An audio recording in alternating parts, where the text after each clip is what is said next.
I'm going to talk about a technique that I'm calling Schemaless SQL. And my name is Will Leinweber. But before I start, I want to do a public service announcement. Put this in your pSQL RC file. It should be the default. It's fantastic. So what this does is it auto save points when you're in a transaction. And when you screw something up, like you type from instead of for, it doesn't blow away your transaction. And then you can just keep going. And it only does it when you're in interactive mode. So if you're like pasting scripts into pSQL, it's fine. Like it won't do it. But if you're interactively in a console, it just saves your butt all the time. So this is fantastic. And it's impossible to discover. So it's called on-error rollback. So put that in. So I work at Heroku on the Heroku Postgres team. And before I really get into it, I want to give sort of my perspective of where I'm coming from.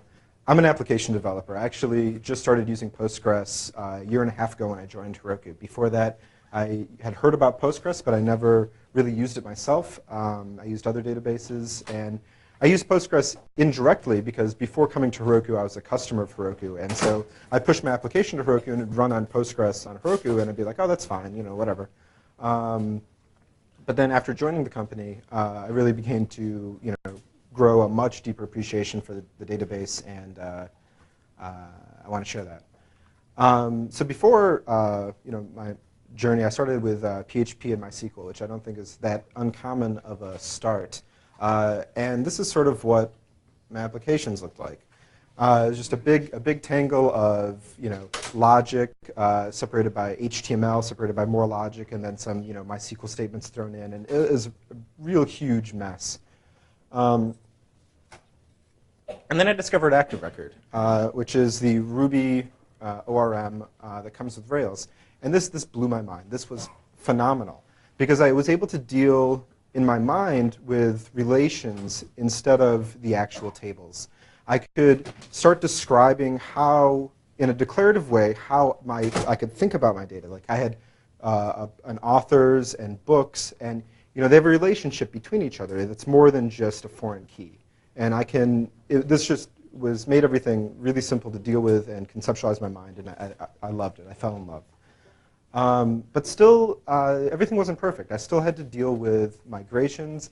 I still had to, you know, write my code, do a migration, deploy it. There's like this time when my code is live and the migration hasn't run yet, so everything's crashing. Like, I mean, I'm just one developer. I don't have a team or you know, DBAs to like handle this. It was all me. And things just weren't perfect. There just felt something wrong. So I kept looking for other solutions. And then I came across CouchDB. And I'm curious, has anyone here played with Couch at all? Yeah. So just as a brief overview, I'm not going to, this isn't a CouchDB talk, but one of the great set of features that CouchDB has is it's all over HTTP. So I can stick my load balancers and reverse caching proxies that I have for my web stack. I can take those same technologies that I understand and put them in front of my database and have some of the same advantages. It's RESTful-ish. Some people get angry when I call it RESTful because it's not quite REST. It has multi-master replication built in, which I thought was really cool. Turns out my startup didn't need it because we never got that big. But it was cool that it was there. And you query it with these MapReduce views, which are more like directly manipulating a Postgres index B tree, which I'm going to get into more later, which at the time I thought was cool. But now that I know more about how Postgres works, yeah, let Postgres do all that for me. But the real awesome thing about Couch is that it's a schemaless database. I describe my documents as JSON, which is perfect for me as a web application developer because I'm dealing with JSON and JavaScript on the front end at the same time. So I already have to know that. But these documents, they just fit, just like the relations did for ActiveRecord for me, these documents fit my worldview much better. And so it's really easy to understand the love that a lot of people have for Mongo and Couch, which I think is easy dismissed as in the Postgres community as like, oh, these immature technologies, which they are. But you don't want to, you know, sort of echoing some of the things that Peter said in the keynote, like they're moving fast, and it's important and easy to understand why developers are clinging to these technologies. It's because documents, they're fun to deal with. SQL, it's kind of hard. Tables, they suck. They get big, and they're cumbersome to change. migrations, they're painful, so instead of doing them when you should early on, they just become painful later when you're forced to do them. Third normalized form is a pain, and often the data that I deal with in my application isn't truly relational. It can be modeled in a relational manner, but it's not inherently relational. And so that sort of mapping is sort of an impedance mismatch. Because I want my storage to look like my code, because I am one person who's doing both, all layers. When they're too disjoint, changing my mind to go from one place to the other is this barrier, and that slows me down. And so if I can keep my code in my application tier similar to that's in my database, as much as that can make sense, I'm allowed to go much faster. And so as a concrete example of some of this is what the schema looked like for the startup I founded before coming to Heroku. And so what we did was it was sort of like music versioning, like code versioning, but for music. And so a song, there were many songs. The song had a title, it had a pointer out to an artist document, and other metadata at that level. Each song had an array of versions. And individual versions had lyrics they could change per version. It had the date that it was created and metadata at that level. Each version had a series of tracks, and tracks had their own information, and and so on and so forth. And I realized that I could have done that in SQL, but it was hard because going back there, that file, it has to know about everything above it. It has to know about the track that it's associated with, the version that's associated with, and the song that's associated. And all those foreign keys, if I had a files table, it was just like a lot. And it was hard to keep that all in my head at once. And so storing it as a single document, a single song, and having it all in one place, that made a lot of sense to me. So what does this have to do with Postgres? So Postgres, so I give this talk I give it at RailsConf, and I went into all these awesome things that Postgres can do that is all old hat for people here, but like none of them knew that any of this stuff was in Postgres. So this is sort of building on this sort of platform. Like Postgres is serving more as a platform for data rather than just a database. Another thing that makes Postgres great is one of my colleagues, Dan, is giving a talk tomorrow, Wally, that ships the write-ahead logs to S3 for super durability. And one of the things that I realized after coming back to Postgres, after being away, or I guess coming to Postgres, coming back to relational databases, that I didn't realize that I missed was transactions. Being able to pSQL into my database, type begin, and play around, and then have the safety net of being able to do a rollback if anything should go wrong, is just phenomenal. I didn't realize how powerful that was until I went away from it for a while. But still, I started to miss documents, but I miss them. I don't miss them anymore because I've brought them back into Postgres. And so I'm going to talk about two things: Hstore, which I'm sure everyone here is familiar with. But more importantly, I'm going to talk about how we use it at Heroku. And then PLV8, which is out and coming soon. So Hstore, I'm sure, is there anyone who has not used Hstore that I should get into? OK, I'll get into the details then. And so it's a key value store that you can fit into an individual column. And so you have all your other columns, but then you can have an Hstore column. And what's really great is you can have indexes on it. And so one of the things I ask a lot of people is, have you ever just serialized data and stuck it in a column in this opaque column that no one could ever use? Has anyone done that here? See, much, much, much less. When I asked it at RailsConf, everyone raised their hand. Because a lot of times they don't want to do a migration. They don't want to add another table. If they can just get away with shoving that in a column, and as long as and then make the trade-off that they can't query on it, that's good enough for a lot of people.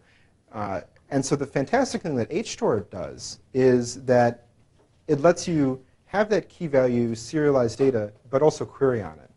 And so this is the documentation on PostgreSQL.org gives a lot of.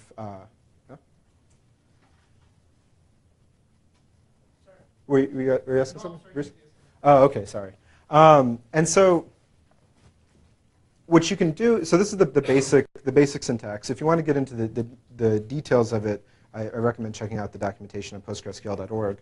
But it has this arrow operator for getting a single key out, and you can update stuff with the concat operator.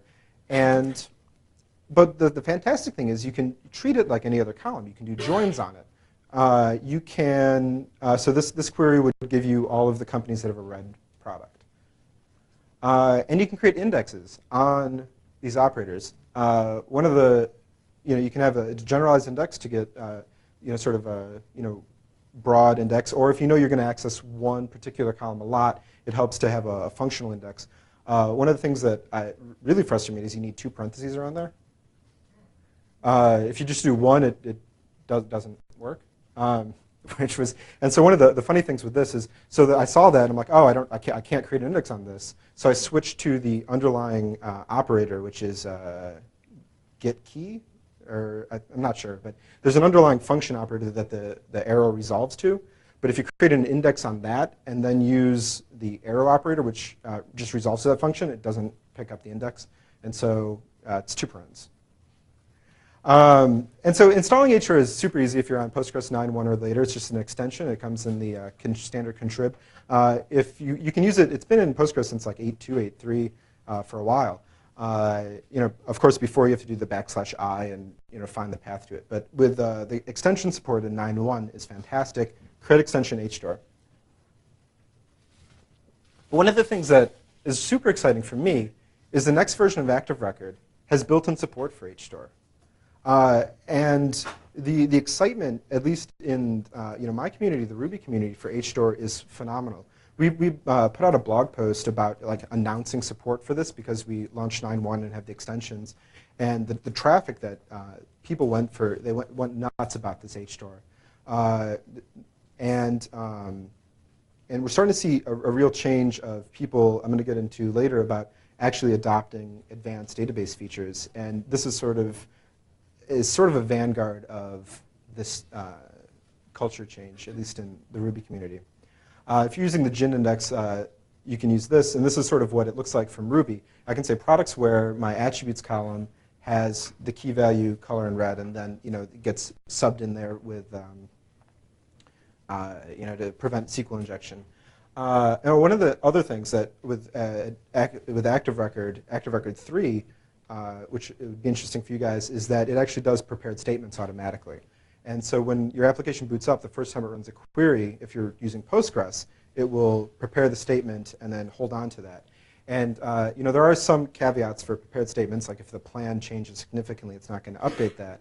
But since it does it just when the application boots up, and the applications typically restart somewhat frequently, it can usually it's pretty good. We've only seen a couple support tickets where people needing to turn this off because of getting bad plans too frequently.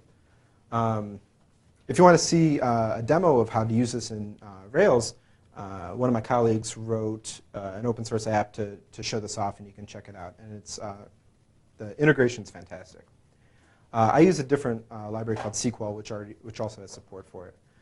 So how we use this at Heroku. So we run the database service, and every 15 to 30 seconds, we check in on each and every database that we run, and we ask it some questions like, are you running? How many tables do you have? How many connections? How much table size? Do you have a lot of waiting wall segments that haven't been shipped off? Because if it gets above anything, more than 10, we worry that if anything should happen, we wouldn't have the walls shipped. So we check in very frequently. But the checks that we do have changed a lot over time as we discover new things that we should be checking and realize that other things that we've checked previously we don't need anymore. Now, if I had to do, and so we have gigs and gigs and gigs and gigs of these observations, and if I were to do a migration on that, every time I wanted to check something new and experiment and see if this is going to be a useful check or not, I'd be taking my database down all the time. And so instead, we just have an Hstore column that we put these observations in, and it's mostly the same, but the structure sort of changes over time, and that's okay. Another tool that we've open sourced here called WCLD it stands for word count -L as a service. so WCLD. And it's a program written in Go that if you format your logs as a key value thing like this, it'll take that and then shove it in an Hstore. And so we use this to do, I don't even know, like a lot of transactions. We use this for to keep track of our billing across the platform, all the events. We just have, collect our log streams and then shove them in an Hstore. And this is, and Go is a great fit for this because it can, spin off the Go routines to collect all these different log streams and then write them into Postgres. And so the sort of approach, this bulk bag approach of having a regular, your regular columns that you would have, but then just adding an Hstore column and storing data in there. And over time, if I see that this particular key isn't going anywhere, I'll promote it out to a proper column. And that way, I have the flexibility of trying stuff out without having to do a full migration and add a column. I can add it in there, and then if it's not useful, forget about it. And if it is useful, take the time to write it into a proper column. However, I'll be honest that I don't actually do the promote as much as I probably should, because the Hstore is perfectly fine. And that's all pretty good, but one of the problems is you can't nest an Hstore in an Hstore, so it's just one flat structure. And the other problem is that it's only strings. The keys are only strings, and the values are only strings. And so we get around this by having, as a typical Rubyist, just some conventions. And so we have these naming conventions where if a key ends with _@, we'll consider it a date time, and then in my application code, we'll parse that into a date. If it starts with num or ends in size, we'll convert it to an integer. Booleans end with question marks, and then we just use strings for everything else. And that, we've done, I think we do those observations I was talking about on the order of like between, depending on how long the checks are taking on a particular time, between 1 and 3 million an hour, and just shoving them into Hstores, and it's been fantastic. And the great thing is you can use it today. But the new and exciting part is, yeah. Quick question about Hstore. Does it store the keys efficiently for the key names so that you're not storing the key names on every row? I actually don't know. I think it serializes every single time. It has no concision. So, no. But I don't know. I'm using it and I like it. And so PLV8 is sort of the interesting part. So PLV8 is the V8 JavaScript engine on Postgres. It was started by Hitoshi Arata, who's giving a talk that you're not seeing because it's right now, and then continued on with other people, notably Andrew Dunstan. So why JavaScript? Well, I mean, it's everywhere. There's JavaScript in every single browser. It's easy to get started with, and even JavaScript, arguably on the server thing with Node.js, though I'm not a particular fan. And it has good parts. Has anyone seen the JavaScript good parts book? Yeah, it's like this big, and then next to, and then you put it next to the JavaScript reference, which is this big. And so the argument of the good parts is that you can learn a language, and mastery of a language isn't knowing everything in the language, it's knowing what to avoid. And unfortunately in JavaScript, there's a lot of things to avoid. But if you stick to the good parts of it, it's an okay language.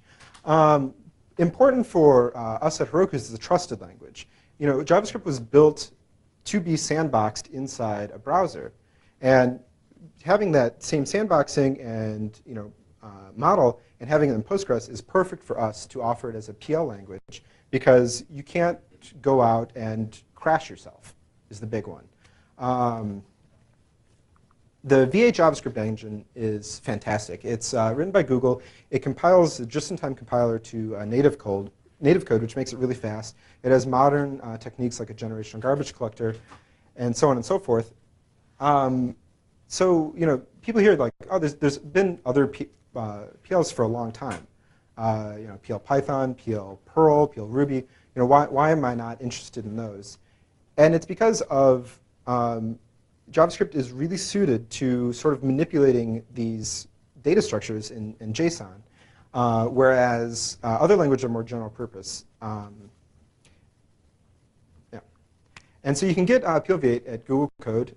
Installing it's pretty easy as far as things go. I used to have to do that PGXN thing. I haven't done it, and it still works. I'm not really sure about the PGXN. I don't like it with the equals 1. And then you install and it works. Using PL8, I'm going to go through an example of Fibonacci, which, while isn't the greatest example as far as benchmarking and such goes, it gives a good feel for an introduction to how you would use it. So here's PL8, or here's Fibonacci done as just a regular PL/PG/SQL function, just the naive, no caching, recursive Fibonacci. And so you run it over, going in increments of 5 from 0 to 35, and it takes about 3 minutes. This is just on my MacBook. So let's take what that would look like if we did it in JavaScript. This is the same implementation, same recursive, naive Fibonacci, and it's fast. Granted, PL/PG/SQL is not really a numeric language. However, this shows off the advancements you can get with compiling to native code with V8. I didn't want to stop there. I wanted to just see how far I could push it. So I introduced memoization, and it's cheating, but then it's really fast. And that's sort of just how you would go about using a JavaScript function. So let's go back to documents. So here's a sample JavaScript document, or JSON document, that has a name, numeric type, and then an array, and then nested in the array some smaller documents of phone numbers, just to show off like all the different features of JSON. And so I made a table that just has a data column. It has a bunch of random documents of this structure. I think I put 1 million in there. Yeah, and so here's a basic function that would pull out a numeric type from a JSON document. So let's walk through this here. The function takes the key that you want to pull out, and then it takes the document as text, or as JSON. It returns a numeric, and what it does here is it just uses the built-in JSON parsing, parses the data, and then just pulls out the key, and then returns that. And so here's how you'd use it. If you're doing something, like you're getting the averages of all of them, it is slow. It has to parse every single document each time just to pull out the one key it wants.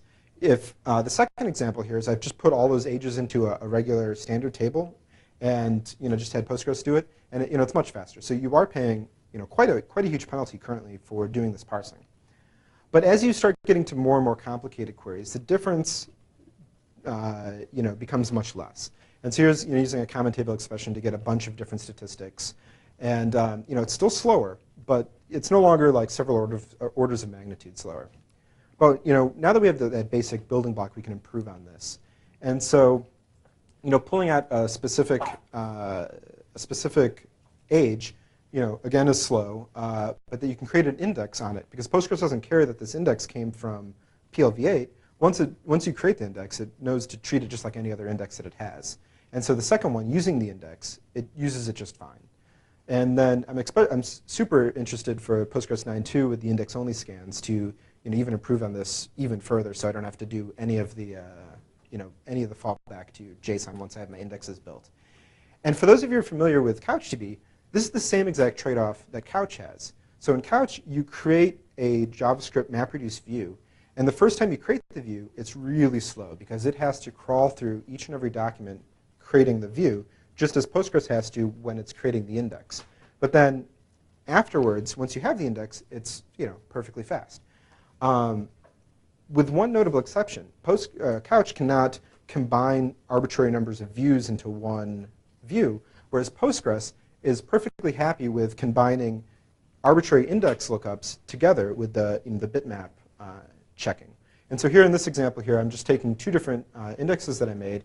It is combining them together, doing the recheck on the ones it has to, and returning the result. And this is fantastic.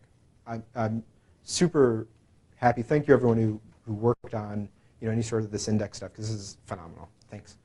And then, of course, the great news is Postgres 9.2 with the native JSON data type. now, once the data type is a default data type coming with Postgres, and you can install PLV8, the combination here is fantastic. Now, I wrote this before there was the backport extension of JSON data type. So if you don't want to use the JSON data, the backport to 9.1, one of the things I've been doing is I discovered domains. And so you can create a sort of a poor man's data type with the domain and just make a function that checks if it's valid JSON. And if it can't parse it, return false. If it can parse it, return true. And so here's two examples. The one on the left is valid JSON, so returns true. Lol is not, unfortunately, valid JSON, so returns false. And then you can create your table using this, this domain. However, it's probably better off to just use the backported JSON data type. So what can we do when we have arbitrary JavaScript in the database? One of the things that excited me the most was mustache. Does anyone use the mustache templating language? No? OK, well, I will go into it. And so mustache is a really great templating language because it has no logic at all. You just have your the keys that you want to pull out in your template, you surround it by two curly braces. And it can do some basic looping over things, some really basic conditionals if something exists or not, but you can't put any application code.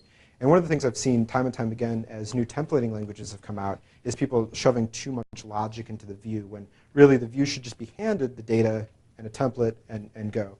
And so, so Mustache is implemented in several languages. There is a JavaScript implementation. And so this sort of technique is you create your function definition, you paste in everything from the source code, and then just a little snippet at the end to parse the JSON from the view, put it with the template you give it, and then return it rendered as HTML. And it's not actually HTML, that's just the function name because it's intended for web pages.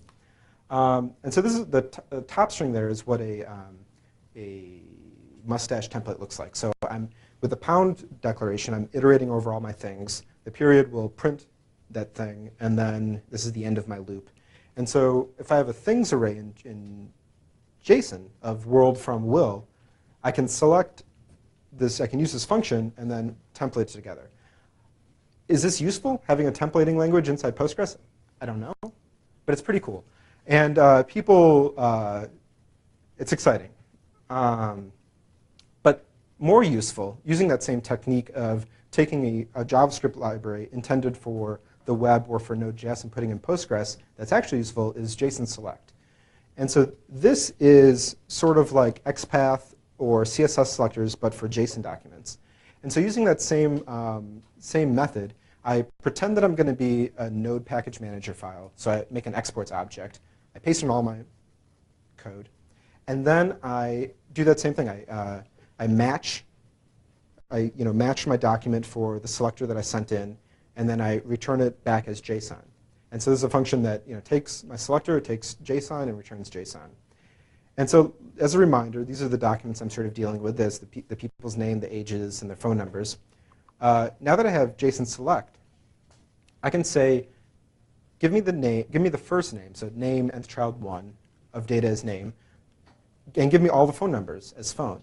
And so this is going through all my documents, and I have sort of an expressive way to look at the structure, the semi-structured nature of these JSON documents.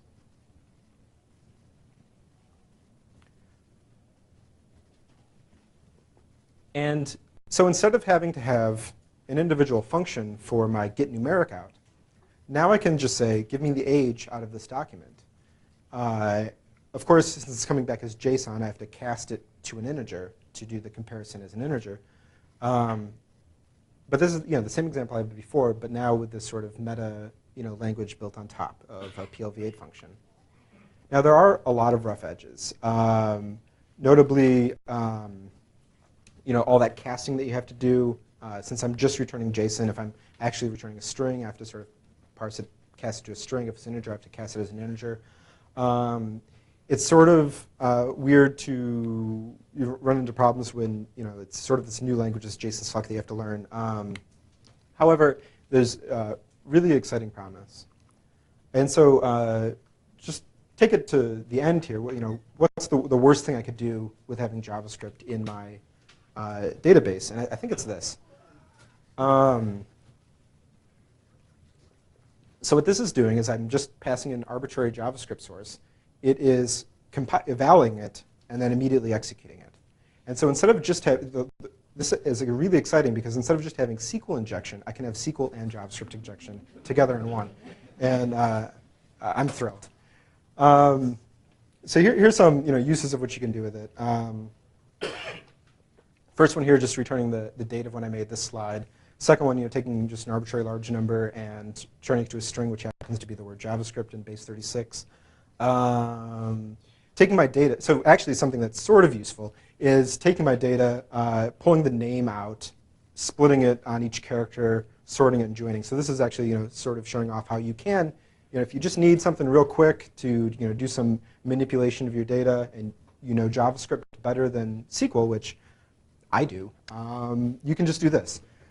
And so, pulling this back into where I'm coming from, Ruby, and then applying it to other languages, all of that work on that end should be transparent to me as an application developer.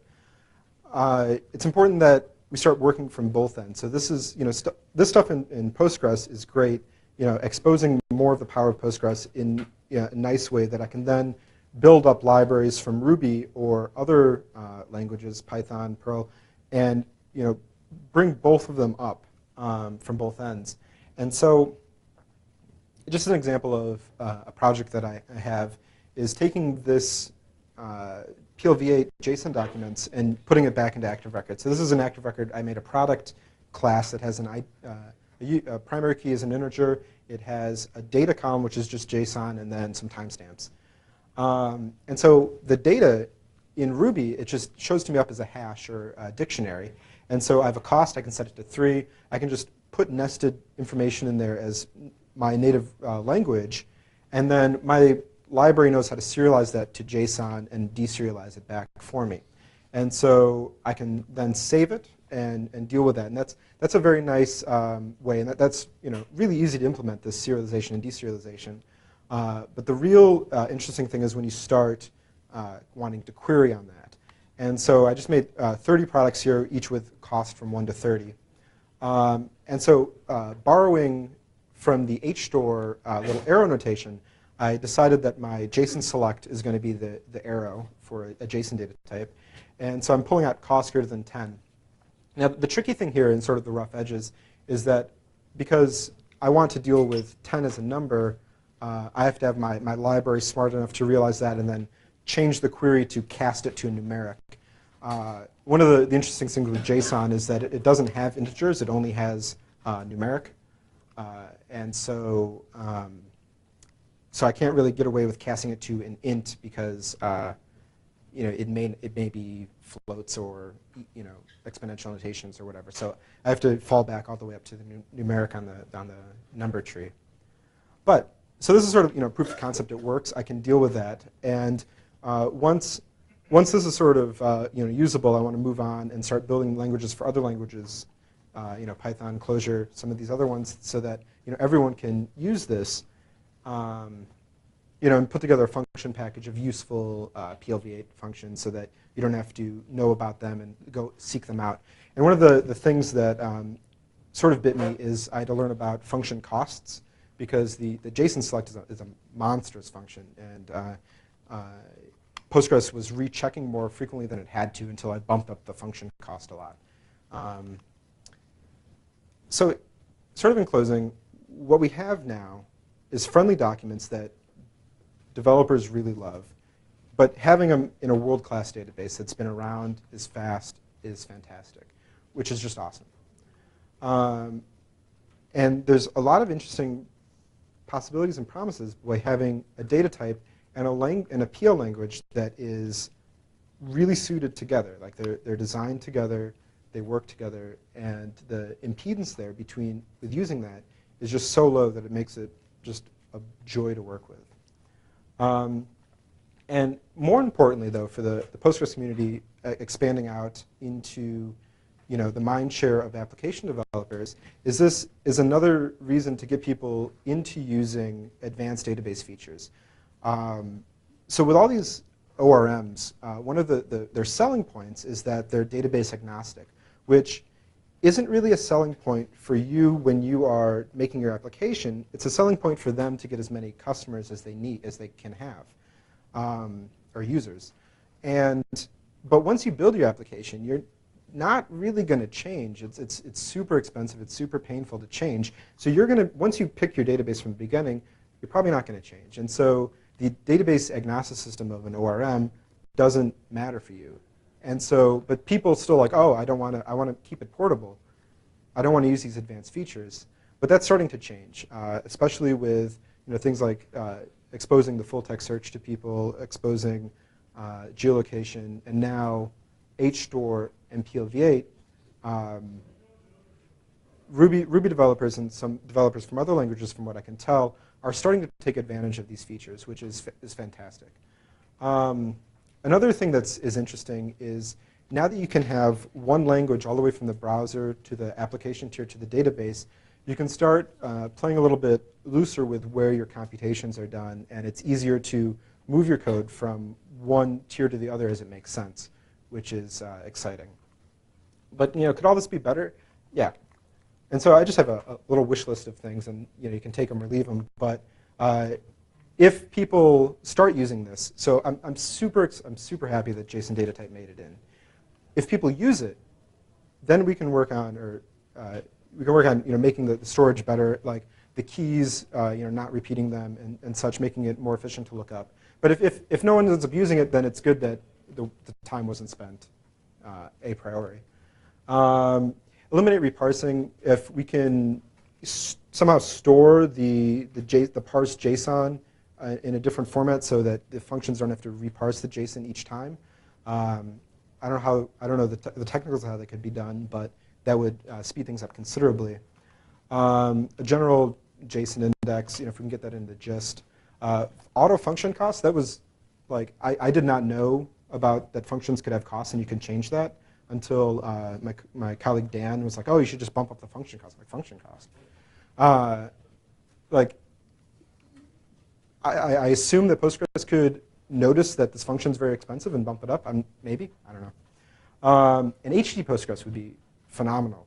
Like if we're speaking JSON, if I could put some of my queries to one of my read slaves, my read-only read slaves, and because I've crafted it, I know that it's going to be what my client wants, and skip all of my whole application tier. Like this was something I was able to do in Couch, and it was really great. Just because I had made my view and I could send it.